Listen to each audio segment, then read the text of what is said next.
warahmatullahi wabarakatuh. Welcome back to my YouTube channel. Nah, pada video kali ini ketemu lagi nih sama aku Ramla. Nah, pada kesempatan kali ini kita akan mereview sebuah buku yang populer banget dulu. I don't know ya for nowadays, but dulu itu sekitar 2 tahun atau 3 tahun yang lalu buku ini tuh sangat populer dan diminati oleh banyak orang. Nah, teman-teman penasaran nggak sih bukunya itu judulnya apa gitu? Nah, bukunya itu berjudul Sebuah Seni untuk Bersikap Bodo Amat yang ditulis oleh Mark Manson. Tentu teman-teman penasaran bukan sih mengapa buku yang ditulis oleh Mark Manson ini, yang merupakan seorang blogger terkenal dari Amerika, ini tuh banyak diminati terutama di Indonesia. Nah, untuk itu stay terus di channel ini, tonton video sampai habis dan jangan lupa di subscribe, oke? Nah, selanjutnya saya akan mereview nih hal-hal apa saja sih yang ada dalam buku ini. Nah, teman-teman, jika nantinya teman-teman baca buku ini nih, teman-teman pasti akan kebingungan di mana sih letaknya si Mark Manson, di mana sih letaknya ide atau kilas balik dari seorang Mark Manson mengapa menulis buku ini. Karena di awal-awal bab itu si Mark Manson tuh nggak mention, maksudnya nggak menyebutkan hal-hal apa saja sih yang penting dalam buku ini, seperti itu.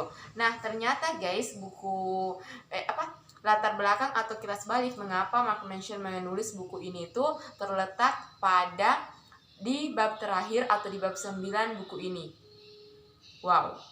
Nah, di bab 9 buku inilah si Mark Manson itu menuliskan latar belakang mengapa dia mengambil pendekatan pemikiran dengan bersikap bodo amat terhadap hal-hal yang gak terlalu penting dalam hidup kita. Namun nyatanya bahwa hal tersebut terjadi di banyak kehidupan orang.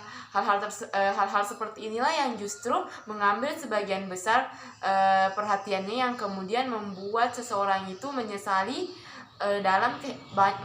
hal-hal dalam kehidupan mereka. Nah, misalnya nih, contohnya seseorang itu lebih punya tekanan hidup, cobaan, penderitaan, dan membuat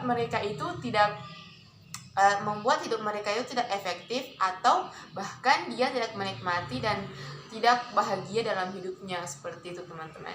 Di buku ini diceritakan bahwa titik balik dari seorang Mark Manson yang berusia 19 tahun.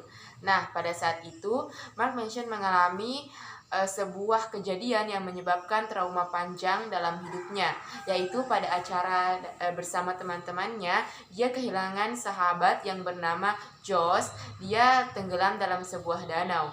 Nah, hal inilah yang membuat Mark Manson begitu terpukul karena Josh merupakan sahabat terbaiknya. Mark menceritakan lagi dalam buku ini bahwa setelah kematian Josh, Mark begitu depresi dan penuh tekanan dan melewati hari-hari yang begitu traumatik, sehingga Mark ini lebih banyak mendapatkan penderitaan di hidupnya dan tidak memiliki semangat untuk hidup. Nah, pada suatu ketika Mark bermimpi bertemu dengan Josh. Yang menariknya adalah pada mimpi tersebut Josh itu memberi nasihat kepada Mark. Dia itu heran, kenapa sih Mark itu begitu menyesali kematian Josh, padahal dia sendiri itu tidak menghargai kehidupan yang diberikan Tuhan kepadanya. Nah, pada saat itu ketika Mark terbangun dari mimpinya, dia itu terbangun dalam keadaan menangis.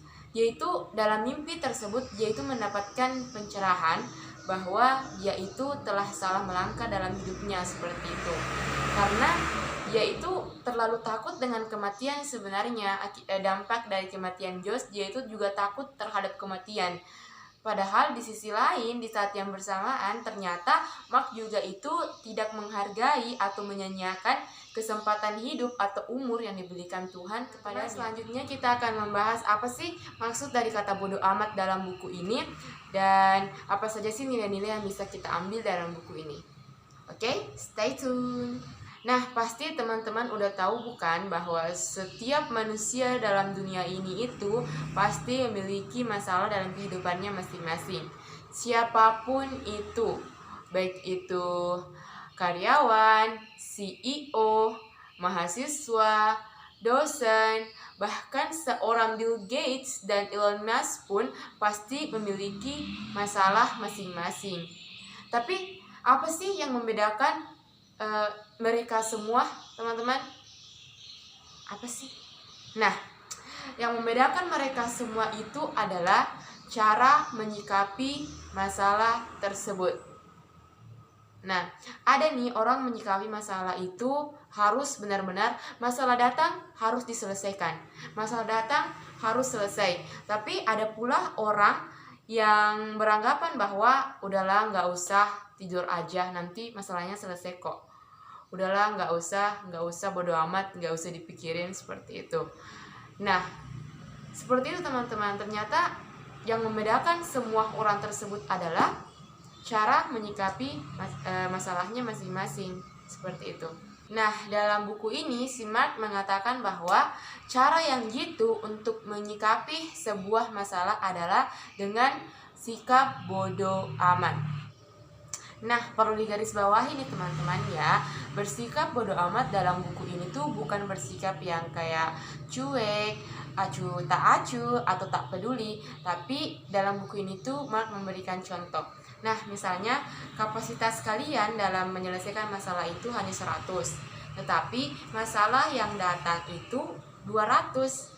Nah, disinilah sikap bodoh amat itu berfungsi. Bagaimana teman-teman melakukan penyortiran dari 200 masalah menjadi 100 masalah yang benar-benar penting atau benar-benar harus diselesaikan, dan 100 masalah yang kecil yang dengan pendekatan bodoh amat itu udah selesai gitu. Bener-bener 100 masalah ini tuh nggak usah dipeduliin. Nah, seperti itu teman-teman. Daripada masalahnya nggak selesai-selesaikan, kalau misalnya 200 masalah kita itu pikirin semua, daripada masalah itu nggak selesai-selesai, mending kita melakukan penyortiran masalah tersebut dan mendapatkan 100 masalah yang benar-benar bisa kita selesaiin, dan 100 masalah yang kayak udahlah masalah itu nggak apa-apa, bodo amat gitu. Seperti itu. Jadi simpelnya Mark menjelaskan dalam buku itu seperti itu. Nah, selanjutnya nih teman-teman, kita langsung aja nih membahas nilai-nilai apa sih yang Mark tuliskan dalam buku ini, yang bisa kita ambil dalam buku ini. Nah, kita buka dari yang pertama ya.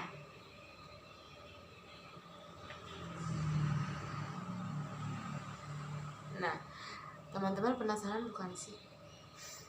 Nah, nilai yang pertama Mark itu ingin kita ambil atau kita pahami dari buku ini adalah bodoh amat dengan kehidupan orang. Nah, jadi mungkin diantara teman-teman itu sering melihat ya konten-konten yang ada di Facebook, Instagram, bahkan YouTube tentang umur 17 tahun udah bisa beli mobil, umur 17 tahun udah punya rumah, umur 17 tahun udah jalan-jalan ke Eropa, umur 17 tahun udah bisa pakai outfit mewah. Nah, sedangkan jika kita membandingkan dengan kehidupan kita pada saat umur 17 tahun, kira-kira kita punya apa sih di umur 17 tahun? Nggak ada kan? Maksudnya di sini tuh kayak disinilah pendekatan bodoh amat itu bisa berfungsi atau menyelamatkan kita, teman-teman. Kenapa sih pendekatan bodoh amat itu bisa menyelamatkan kita?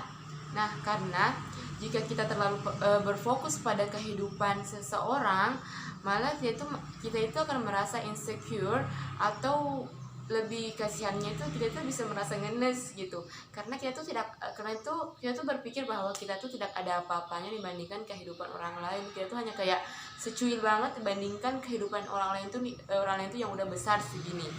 Nah, padahal ya teman-teman, jika kita lihat ya teman-teman nih ya, kehidupan seseorang yang nampak seperti bahagia, happy banget, kaya banget, padahal itu bisa jadi ya teman-teman ya, realitanya tuh nggak seperti itu. Karena menurut saya nih ya, dan menurut Mark mention dalam buku ini, jika kita orang kaya, jika kita itu udah kaya nih ya, kita tuh nggak terlalu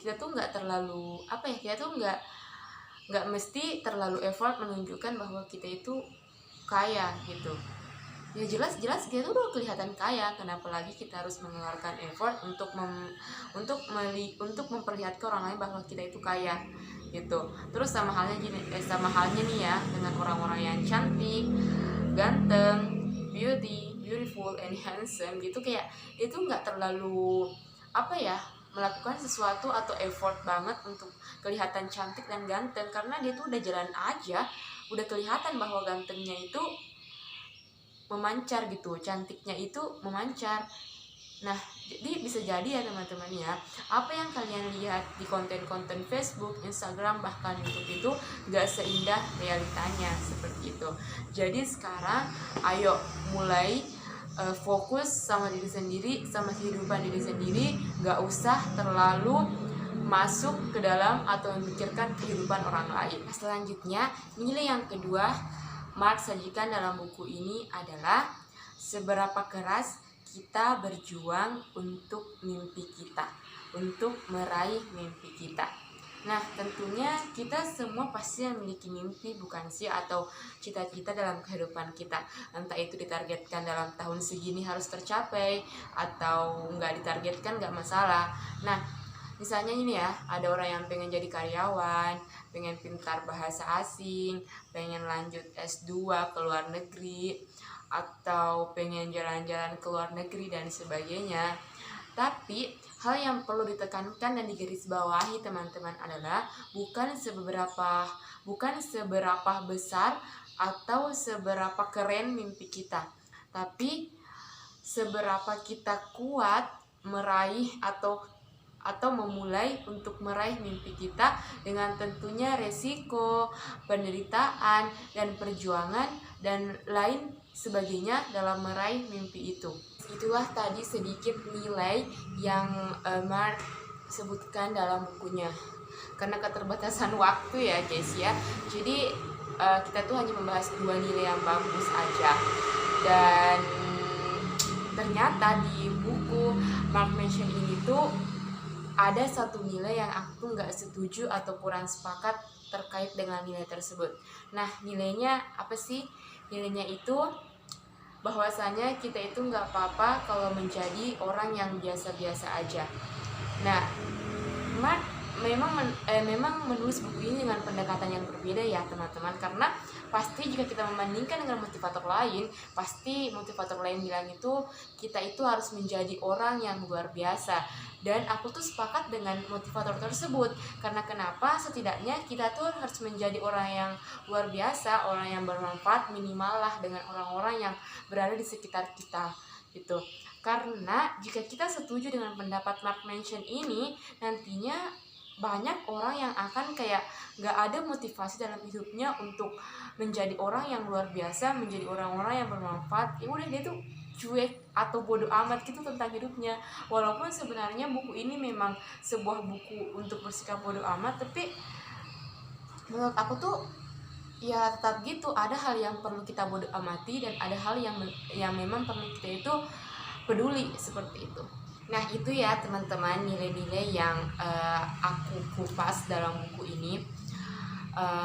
Walaupun aku nggak kupas semua sih, walaupun aku nggak menyebutkan semua nilai-nilai itu, karena takutnya nanti teman-teman tuh nggak ada niatan untuk baca ini.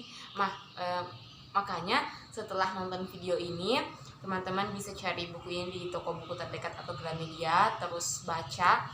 Dan ayo, apakah kalian beranggapan sama aku atau enggak? Nah, selanjutnya kita akan membahas apa sih kelebihan dan kekurangan dari buku ini. Nah, yang pertama, kelebihan dari buku ini. Kelebihan dari buku ini itu bahasa yang digunakan buku ini tuh adalah bahasa yang mengalir.